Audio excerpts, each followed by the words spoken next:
नमस्कार दोस्तों। डेट है आज की 13 अगस्त 2021। इस डिस्कशन में हम 13 अगस्त 2021 के सभी इंपॉर्टेंट करंट अफेयर को कवर करेंगे। इस डिस्कशन की पीडीएफ आपको टेलीग्राम चैनल पर मिल जाएगी और इसका लिंक डिस्क्रिप्शन बॉक्स में नीचे दिया गया है, तो उस लिंक पर जाकर आप टेलीग्राम चैनल को ज्वाइन कर लीजिए। तो चलो अब आज की क्लास स्टार्ट करते हैं। पहला क्वेश्चन क्या है? भारत और किस देश के बीच अल मोहद अल हिंद 2021 नामक नौसेना अभ्यास आयोजित किया गया? तो बताइए इस क्वेश्चन का सही आंसर क्या होगा? तो इस क्वेश्चन का सही आंसर है सऊदी अरेबिया। अभी हाल ही में भारत और सऊदी अरेबिया के बीच में ये एक नेवल एक्सरसाइज थी। नाम क्या था? अल मोहद अल हिंद 2021 ये आयोजित हुई।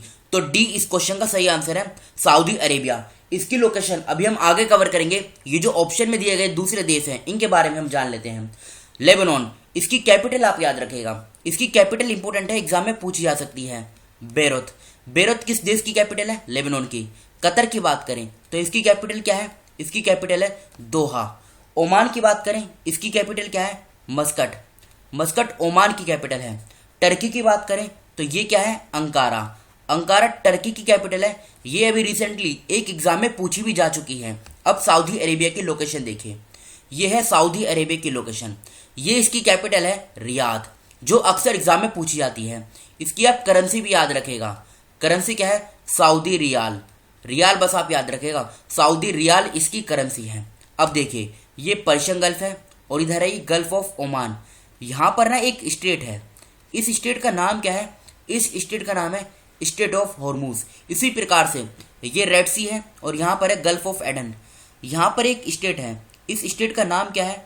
इस स्टेट का नाम है बाबल मंदेब स्टेट। तो ये दोनों स्टेट आप याद रखेगा। क्वेश्चन इस प्रकार से भी पूछा जा सकता है, रेड सी और पर्शियन गल्फ इन दोनों के बीच में कौन सा देश आता है? तो ये आता है सऊदी अरेबिया। और सऊदी अरेबिया की जो लोकेशन है ये इधर देखिए आप, यूएई, ओमान, यमन इनके साथ लगती है। क्वेश्चन इस प्रकार का पूछा जा सकता है। बढ़ते हैं अगले क्वेश्चन की तरफ। अंतर्राष्ट्रीय युवा दिवस प्रत्येक वर्ष कब मनाया जाता है? ये इस क्वेश्चन में पूछा गया है। तो अंतर्राष्ट्रीय युवा दिवस यानी इंटरनेशनल यूथ डे ये हर साल 12 अगस्त को सेलिब्रेट किया जाता है। ई इस क्वेश्चन का सही आंसर है 12 अगस्त। 12 अगस्त को ही वर्ल्ड एलिफेंट डे ये भी सेलिब्रेट किया जाता है। एक होता है national youth day. National youth day ये कब मनाया जाता है? ये 12 जनवरी को मनाया जाता है।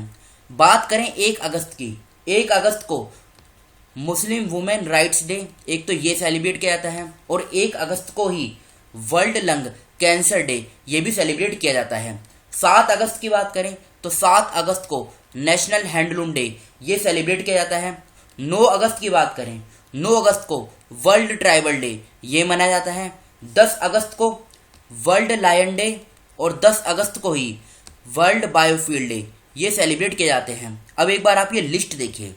देखो ये लिस्ट है, ये इस बॉक्स में इंपॉर्टेंट डेज यहाँ पे दिए गए हैं। इस स्लाइड का आप स्क्रीनशॉट ले लीजिए और इनके नोट्स बना लीजिएगा। यहाँ से क्वेश्चन एग्जाम में बन सकता है। मतलब जम्मू और कश्मीर के उपराज्यपाल मनोज सिन्हा ने अगस्त 2021 में किस जिले में बंगस आवा मेले का उद्घाटन किया? ये इस क्वेश्चन में पूछा गया है। तो आंसर क्या होगा? कुपवाड़ा।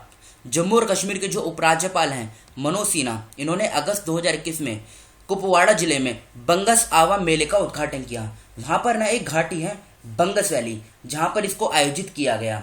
ठीक है, ये आप याद रखेगा 11 अगस्त 2021 को। और ये 75th ईयर ऑफ इंडिपेंडेंस जो है इसके सेलिब्रेशन का एक पार्ट है, आप ये भी कह सकते हैं। जम्मू कश्मीर का ये है इंपॉर्टेंट करंट अफेयर। जम्मू और कश्मीर में आवाम की बात परियोजना शुरू हुई। जम्मू और कश्मीर ने Ratle hydro electric power corporation की स्थापना को मंजूरी दी। मार्च 2021 में आम जनता और पर्यटकों के लिए एशिया का सबसे बड़ा ट्यूलिप गार्डन श्रीनगर में खोला गया। मनोज सिन्हा ने हमारी सड़क ऐप को लॉन्च किया। जम्मू और कश्मीर के उपराज्यपाल ने हौसला पहल शुरू की। जम्मू और कश्मीर ने युवाओं के लिए पहली बार मिशन यूथ नामक एक विशेष पहल की स्थापना की। जम्मू और कश्मीर के उपराज्यपाल मनोज सिन्हा ने एक साइक्लोथॉन कार्यक्रम पैडल फॉर डल को हरी झंडी दिखाई। तो ये 7 पॉइंट आप याद रखेगा। अब जम्मू कश्मीर की लोकेशन देखिए।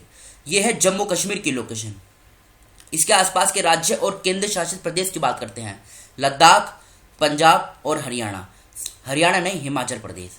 टोटल मिलाकर 3 हो गए जिसके साथ इसकी बाउंड्री लगती है। पाकिस्तान के साथ भी ये अपनी बाउंड्री साझा करता है जम्मू कश्मीर। अब जम्मू कश्मीर की बेसिक इंफॉर्मेशन देखिए आप। इसकी 2 कैपिटल हैं, एक श्रीनगर जो समर कैपिटल है, दूसरी जम्मू, ये इसकी विंटर कैपिटल है। मोनोसीना लेफ्टिनेंट गवर्नर है। लद्दाख, पंजाब, हिमाचल प्रदेश, इन 3 के साथ इसकी बाउंड्री लगती है। नेशनल पार्क की बात करते हैं, दाची कम नेशनल पार्क, ये इंपॉर्टेंट है, काफ़ी बार एग्जाम में पूछा जा चुका है। Salim Ali national park, Kazinag national park, तो ये तीनों नेशनल पार्क जम्मू कश्मीर में है।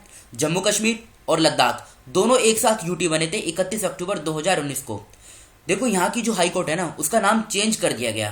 क्या रखा गया? High court of Jammu and Kashmir and Ladakh, जहाँ के मुख्य न्यायाधीश हैं पंकज मित्तल। यहाँ से क्वेश्चन एग्जाम में बन सकता है। नेक्स्ट क्वेश्चन, किसने Ram Rao the story of India's farm crisis नामक पुस्तक लिखी है? तो तस्वीर देख के आप समझ गए होंगे, ये बुक लिखी गई है जयदीप हार्दिकर के द्वारा। तो सी इस क्वेश्चन का सही आंसर है। नेक्स्ट क्वेश्चन, उससे पहले आप ये स्लाइड देख लीजिए, इसका आप स्क्रीनशॉट लीजिए और इनके नोट्स बना लीजिएगा। ये इंपॉर्टेंट बुक्स हैं जो एग्जाम में पूछी जा सकती हैं। अगस्त 2021 में 2 दिवसीय 7वें इप्सा एकेडमिक फोरम का उद्घाटन किसने किया? तो ये किसने किया? ये किया विदेश राज्य मंत्री जो हैं राजकुमार रंजन सिंह। देखो इप्सा जो है ना, इसके बारे में जान लेते हैं। इप्सा से बस क्वेश्चन क्या पूछा जाएगा, इसमें कौन कौन से देश शामिल हैं? तो ये तस्वीर में देखिए आप, ये है अपना देश इंडिया, यहाँ पे देखिए ये है अपना देश इंडिया। ग्रीन कलर में जो है ये है साउथ अफ्रीका। कौन सा देश? South Africa. देखो लोकेशन इसलिए दिखाई गई है जिससे आपके माइंड में ये छप जाए। और ये येलो कलर में जो है ये है ब्राज़ील।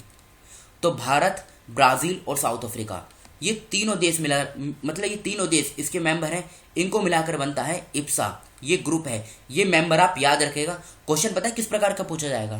क्वेश्चन पूछा जाएगा जैसे 4 ऑप्शन दे जाएंगे कि कौन सा देश इप्सा का मेंबर नहीं है। ऑप्शन में होगा इंडिया, दूसरे नंबर पे होगा फ्रांस, तीसरे पे होगा ब्राज़ील और चौथे पे होगा साउथ अफ्रीका। तो आंसर क्या होगा इसमें?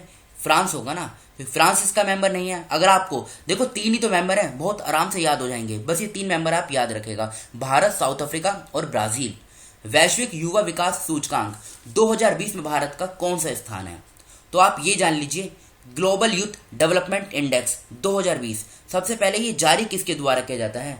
तो ये देखो लंदन में बेस्ड कॉमनवेल्थ सेक्रेटरीट, इसके द्वारा ये इंडेक्स जारी किया जाता है। इसमें ना यूथ को मापने के लिए मतलब कुछ क्राइटेरिया दिए गए हैं, जैसे उनकी एजुकेशन, उनकी इनकम, पॉलिटिक्स में उनका क्या योगदान है, इन सब के ऊपर एक इंडेक्स जारी किया जाता है, जिसमें भारत को जो रैंक प्राप्त हुई है ये हुई है 122। अब 122 रैंक ये कितने देशों में प्राप्त हुई है? तो टोटल 181 देशों को रैंकिंग दी गई, जिसमें भारत को 122 रैंक हासिल हुई। क्वेश्चन उठता है टॉप किसने किया है? तो टॉप किया है सिंगापुर ने। देखो जो टॉप कंट्री होती है ना, टॉप 2 कंट्रीज, ये आपको याद होना जरूरी है। दूसरे नंबर पर कौन सा देश रहा है? दूसरे नंबर पर है स्लोवेनिया। और तीसरे पर कौन सा रहा है? तीसरे पर रहा है नॉर्वे। शुरू की टॉप 3 कंट्रीज आप याद रखेगा, सिंगापुर, स्लोवेनिया और नॉर्वे। और भारत कौन से नंबर पे है? भारत है 122वें नंबर पे। तो 6th क्वेश्चन का डी आंसर सही है, 122। नेक्स्ट क्वेश्चन, दुनिया में सबसे ज्यादा डाउनलोड किया जाने वाला सोशल मीडिया ऐप कौन सा बना है? तो ये बना है टिकटॉक। इस प्रकार के क्वेश्चन ना वनडे एग्जाम में बहुत पूछे जाते हैं। तो ए इस क्वेश्चन का सही आंसर है। किस राज्य सरकार ने आउट ऑफ पॉकेट ट्रीटमेंट योजना लॉन्च की है? तो इस स्कीम का उद्देश्य क्या है? कोविड-19 जो पेशेंट हैं इनका फ्री में ट्रीटमेंट करना। तो ये स्कीम मेघालय सरकार की है। ए इस क्वेश्चन का सही आंसर है, मेघालय। इसकी लोकेशन अभी हम आगे कवर करते हैं। उत्तराखंड की बात करते हैं पहले। उत्तराखंड भारत का पहला ऐसा राज्य बन गया है जिसने अर्थक्वेक अलर्ट ऐप इसको लॉन्च किया है। केरल की सरकार ने स्मार्ट किचन योजना इसको लॉन्च किया था। हिमाचल प्रदेश, ये हिमाचल प्रदेश के कुल्लू में जो मोंग फ्रूट है इसकी खेती शुरू हुई है और इसके बीज चाइना से लाए गए हैं। हिमाचल प्रदेश की सरकार ने पर्वत धारा योजना इसको भी लॉन्च किया था। तेलंगाना की सरकार ने दीन बंधु, तो कौन सी स्कीम? दीन बंधु स्कीम, इसको लॉन्च किया था तेलंगाना की सरकार ने। मेघालय की लोकेशन देखिए आप, ये है मेघालय की लोकेशन, नॉर्थ ईस्ट में है, ऊपर आसाम और नीचे बांग्लादेश, इनके साथ इसकी बाउंड्री शेयर होती है। मेघालय की बात करते हैं, शिलोंग इसकी कैपिटल है। फॉर्मेशन हुई थी 21 जनवरी 1972 में। कॉनरेड संगमा मुख्यमंत्री हैं, सत्यपाल मलिक राज्यपाल हैं। 11 जिले हैं, लोकसभा की 2 सीट, राज्यसभा की 1, विधानसभा की 60 सीटें हैं। हाईकोर्ट की बात करें, शिलोंग में इसकी हाईकोर्ट है जहां के मुख्य न्यायाधीश हैं विश्वनाथ सोमादर। असम के साथ इसकी बाउंड्री लगती है। 3 हिल्स जो अक्सर एग्जाम में पूछी जाती हैं, गारो हिल्स, खासी हिल्स और जयंतिया हिल्स। ये वेस्ट टू ईस्ट भी लगाने को आ सकती हैं। पहले गारो हिल्स है, फिर खासी हिल्स, फिर जयंती हिल्स। ये तीनों हिल्स मेघालय में स्थित हैं। ये इंपॉर्टेंट है, याद रखेगा। नेक्स्ट क्वेश्चन, संयुक्त राष्ट्र द्वारा किस वर्ष को शांति और विश्वास का अंतर्राष्ट्रीय वर्ष घोषित किया गया है? तो 2021 इस क्वेश्चन का सही आंसर है। यूएन के द्वारा 2021 को international year of peace and trust ये घोषित किया गया है। बी नागभूषण रेड्डी को किस देश में भारत के अगले उच्चायुक्त के रूप में नियुक्त किया गया है? तो मलेशिया इस क्वेश्चन का सही आंसर है। 10th क्वेश्चन का डी आंसर सही है, मलेशिया। ये हमारे कल के क्वेश्चन है जो आपसे पूछे गए थे। किस राज्य सरकार ने राज्य के आदिवासी क्षेत्रों में 5 नई मेडिकल कॉलेज खोलने की मंजूरी दी है? तो गुजरात सही आंसर है। टोक्यो ओलंपिक 2020 में भारत किस स्थान पर रहा? 48वें स्थान पर रहा। अगस्त 2021 में पश्चिम बंगाल के किस शहर में पहली सीएनजी बस चलाई गई? कलकत्ता सही आंसर है। मोहम्मद मोकबर को किस देश के पहले उपराष्ट्रपति के रूप में नामित किया गया? ईरान सही आंसर है। भारत की पहली हाइड्रोजन ईंधन से आधारित ट्रेन कहाँ चलेगी? हरियाणा सही आंसर है। विश्व आदिवासी दिवस प्रत्येक वर्ष कब मनाया जाता है? तो ये 9 अगस्त को ये सेलिब्रेट किया जाता है। यह आज के क्वेश्चन है जिनका आंसर आपको बताना है कमेंट बॉक्स में। किस राज्य में हरेली त्योहार मनाया गया? इसरो किस देश का उपग्रह INS-2B उपग्रह लॉन्च करेगा? अंतर्राष्ट्रीय सेना खेलों 2021 का आयोजन कहाँ किया जाएगा? किस देश की महिला टीम की कप्तान स्टेफनी टेलर को जुलाई 2021 के लिए ICC महिला प्लेयर ऑफ द मंथ चुना गया है? दिल्ली की पहली पशु DNA प्रयोगशाला कहाँ स्थापित की गई है? विश्व जैव ईंधन दिवस प्रत्येक वर्ष कब मनाया जाता है? तो इन 6 क्वेश्चनों का आंसर आपको कमेंट बॉक्स में खुद से देना है। फिलहाल इस डिस्कशन को यहीं पर रोकते हैं। Thank you.